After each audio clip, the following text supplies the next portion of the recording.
Shalom to the elect of the nation of Israel. First and foremost, I want to give all praises, honor, and glory to Yahweh, Bahasham, Yahweh Shai, Bahasham, Rucha Kodash. Double honors to the apostles and elders, a great millstone to rule well and labor in this word and doctrine. So as you can see in this title, I'm going to go through the lunar Shabath, basically just explaining how we know what is the Shabath. Just the basics. Shouldn't be too long of a video. I was speaking to an individual who is very new in this truth. He's just coming into it, and he didn't quite understand it. And I also taught him originally that it was, the false. I told him the false way, that it was every so-called Friday to every so-called Saturday, Friday sundown to Saturday sundown, so-called. So he basically needed to be clarified, and I didn't realize that he didn't know that. So I'll make this quick video just to make it very clear how we basically know when it's the Shabbat, how we operate, how we know it's the times, basically. When I say the times, let me be clear. Basically, how we know when certain seasons arise for feast, how we know when the day ends or starts and ends, how we know what day of the month it is, so we can number it. So on the 7th day is the day that we indeed keep the Shabbat. Because currently, people use what's known as the Gregorian calendar in the world, which is named after one of the Pope Gregory's. So the calendar is indeed Roman. So it's in other words, it's an Edomitic. It's a thing of the beast. Okay. It's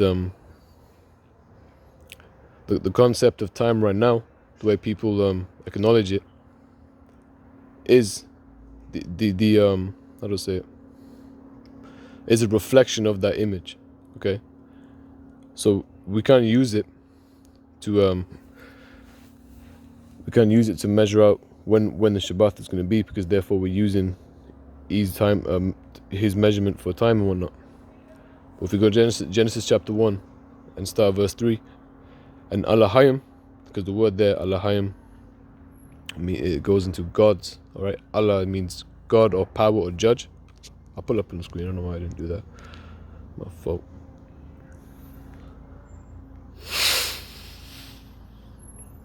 All right, Alahayim. When you go into that word Allah, all right, it goes into, forgive me, other way around. That word Allah goes into God, and God means judge, ruler, power. Ha means the, and then plural yam, right? So the, them. So gods, the, them, because there were multiple. In other words, Yahweh, the Heavenly Father, used Yahweh Shai, his only begotten Son, the firstborn of all creatures. He used him and the angels to make basically everything that was created. The heavens and the earth. That's why it's plural, Allahim, because he used them. The credit goes to Yahweh, but there's also credit given to Yahweh Shai and the angels for their work, being used as vessels to create. All right, and again, this word Allahim, rulers, judges. See again, plural. It's plural. Rulers. It clearly says. It says rulers, judges, divine ones, angels, gods, singular. It said plural, intensive, singular meaning. It says God. Now it says goddess. Really, that's the heathenistic thing. But this word can be applied to the Allahim of the heathens, which aren't real Allahim, but they consider them to be Allahim. All right, and some of them will be goddesses, or female gods, so-called, which really is, it doesn't make sense. Females are not judges and rulers. Males are. But Genesis 1 and 3, and Allahim said, "Let there be light," and there was light. And Allahim saw the light, that it was good, and Allahim divided the light from the darkness. So right now, this is literally the light and darkness of sight that's now being separated. And it says, and Allahim called the light day. So the light was called day, and the darkness he called night. And the evening and the morning were the first day. Right? Because the day starts in the evening. Okay. Even though it's not the day period, you begin the day in the evening, and then when the actual brightness, starts to sprout, and then it fulfills, and then once it's fulfilled, it's the next evening. So it starts from evening to evening. A day isn't evening to evening. It starts in the evening, it ends in the evening, to be more clear. So Genesis 1 and verse 6. And Elohim said, let there be a firmament in the midst of the waters, and let it divide the waters from the waters. So there's going to be something amongst the heaven, the atmosphere.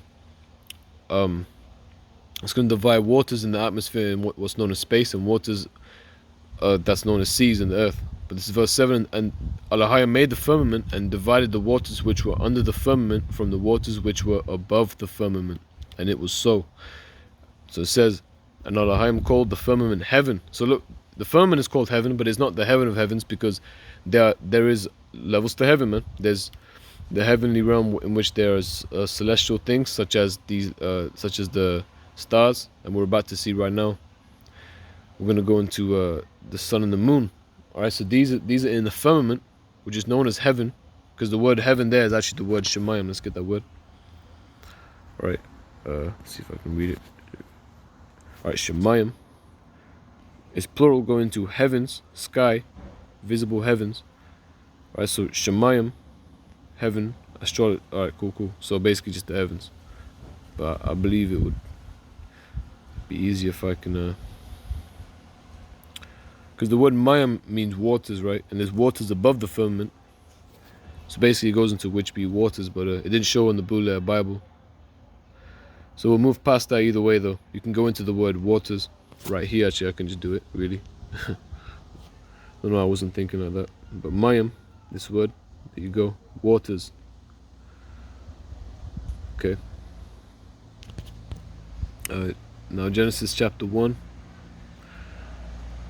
Yeah, and the Shah and the prefix for Mayim, which would be which be, or which is, which is of like waters, basically. So the things in the heaven, above the firmament, is also going to be waters. And then of course, I believe where we at right now, because I forgot where we stopped at. Yeah. Verse 8. And Elohim called the firmament heaven, and the evening and the morning were the second day. And Elohim said, let the waters under the heaven be gathered together unto one place, and let the dry land appear. And it was so. So the waters under the heaven, under the firmament, is the seas, basically. All right, and the dry land appeared, amongst the seas. Now it says, and Elohim called the dry land earth, and the gathering together of the waters called he seas. And Elohim saw that it was good. And Elohim said, let the earth bring forth grass. I don't need to read to this part necessarily. Go to verse 14. And Elohim said, let there be lights in the firmament of the heaven to divide the day from the night. So, the lights in the firmament are used to divide the day from the night. So, in other words, that's going to help you number days for seasons. Okay? Because as it reads, and let them be for signs and for seasons and for days and years. So that's how we're going to know when it's the Shabath, because it says on the 7th day, right? That's why people get confused, but let's get to it. And just remember, the lights in the firmament declare the days, the seasons, the signs, the years. Okay? It's all related to the lights in the firmament, and it's going to go into the moon cycle. But let's just get straight to Exodus chapter 20. Alright, so Exodus chapter 20, and straight to the point. Verse 8, remember the Shabbath day to keep it holy. 6 days shalt thou labor and do all thy work. But the 7th day is the Shabbath of Yahweh thy power. When it says the 7th day, right, 7th, it does not mean Friday evening to Saturday evening necessarily. Sometimes they'll fall upon that according to the lunar cycle. They'll fall upon the worldly calendar concept of Friday evening. But the 7th day is talking about the 7th day from the new moon, right? So the new moon comes in, which is a Shabbat. The new moon is indeed a day of rest. All right, because Shabbat means intermission. So the new moon comes in, then you number 7 days, and on that 7th day is another Shabbat, and it starts in the evening. All right, so it says, but the 7th day is the Shabbat of Yahweh thy power. In it thou shalt not do any work, thou nor thy son, nor thy daughter, thy manservant, nor thy maidservant, nor thy cattle, nor thy stranger that is within thy gates. Right, so that's essentially, how you would understand that, knowing that the way that the days are going to be numbered is through the signs in heaven. So I'm going to go straight to this in Ecclesiasticus, also known as the book of Sirach. chapter 43 and verse 5, great is the Lord that made it, and at his commandment runneth hastily. He made the moon also to serve in her season for a declaration of times and a sign of the world. Again, for signs. Right? And again, it says declaration of times because it declares the times that we're in, according to the actual year, the actual the months in the year, man. If it's gonna go into years, it's all the moon, very clearly. All right, and of course the sun is there to declare the times of the day. If it goes away, now we know it's evening. Therefore, you know how it goes, man. I don't have to basically break it down, but essentially, just to hear someone say it, sometimes you gotta reinforce basic principles so people can just hear it again and it makes sense. Basic things get retaught again and again, like a broken record, man. And it should be that way. It's necessary for things to be continuously said. That's the whole point, to continuously prophesy. But people do have that frustration. But that's really, come on, man. You don't get to choose how things are done. That's not how it works. It's not about your feelings. And because that feeling is very correlated towards lust as well. Because would you say that about a lot of things in the world that you take joy in? Would you not say that that's somewhat repetitive as well? But of course, it all depends on the person you're speaking to, on their lust for the world. But not trying to digress. Just a thought that came to my mind. But Ecclesiastes chapter 43 and verse 7, from the moon is the sign of feast, a light that decreaseth in her perfection. There you go. So from the moon is a sign of feast, okay? Again, because that's according to seasons. It goes it'll be according to the days of certain months, man. All right, so again, from the moon is a sign of feast. This is a light that decreaseth in perfection, going into it. From the new moon, it goes into a full moon, which we had last night. And then it goes into a how do I say it? I'm not sure what the term is, but it fades away into a crescent on the other side, basically. It's lucky, I don't know what the term is, but you know how it is. It decreases. So again, it decreases in perfection at the end of the month. Okay.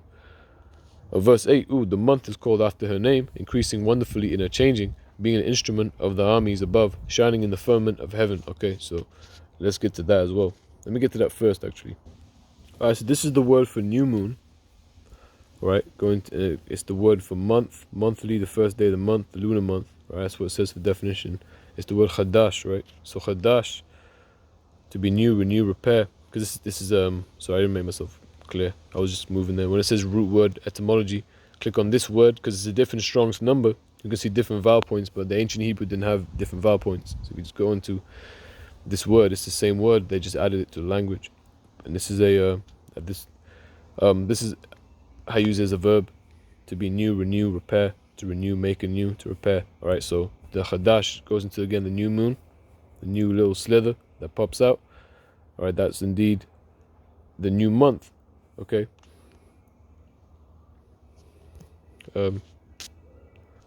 Sorry, I just had to check because I forgot what I was going to bring out. But again, the moon is for the sign of feast. So Leviticus 23:1, and Yahweh spake unto Moses, saying, speak unto the children of Israel, and say unto them concerning the feasts of Yahweh, which ye shall proclaim to be holy convocations. Even these are my feasts. 6 days shall work be done, but the 7th day is the Shabath of rest. A holy convocation, you shall do no work therein. It is the Shabath of Yahweh in all your dwellings. So if the Shabath is indeed a feast day, okay, therefore if the moon declares the feast, there you are then. So the new moon comes in, then you number 7 days, then it's the Shabath. That's how it all works.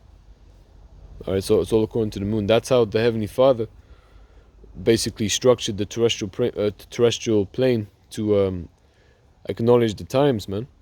It's not according to a Gregorian calendar, a calendar made by the damn devil. This is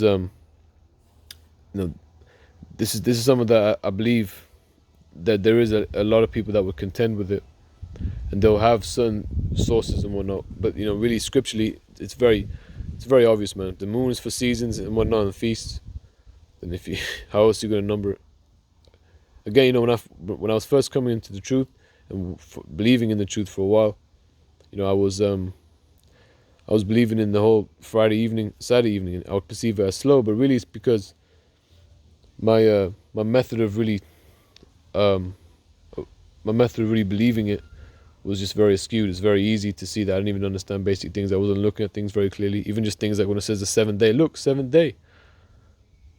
Right, so I'm thinking, look, seventh day of week. That starts from, all that kind of stuff. And of course there's certain people, like, they used to be an individual known as Tribe of Judah teach.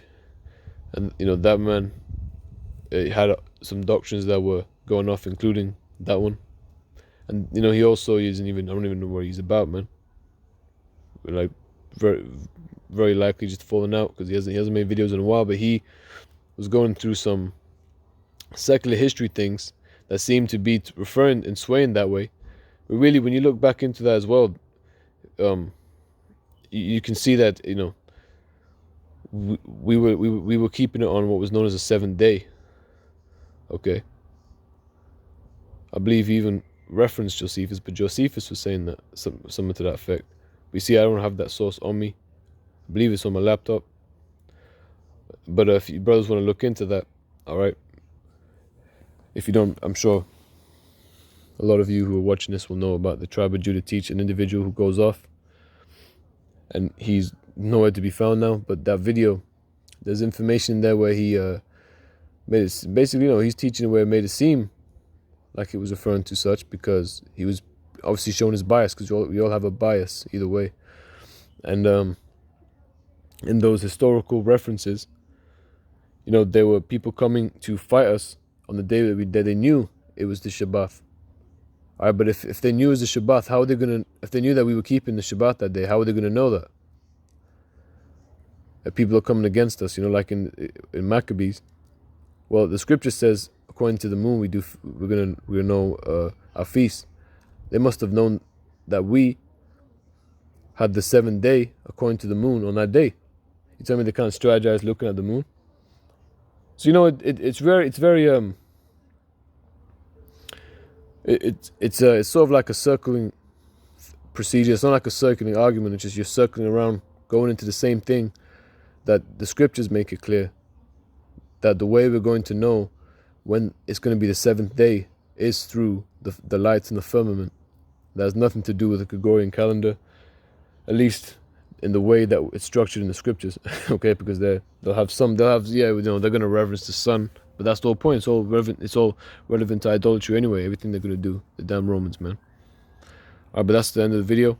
Adon Ratazah, this video was edifying. I want to give all praises, honor, and glory to Yahweh, Bahasham Yahweh Shai, Bahasham Ruach HaKodash, and double honors to the apostles and elders of great millstone who rule well and labor in his word and doctrine.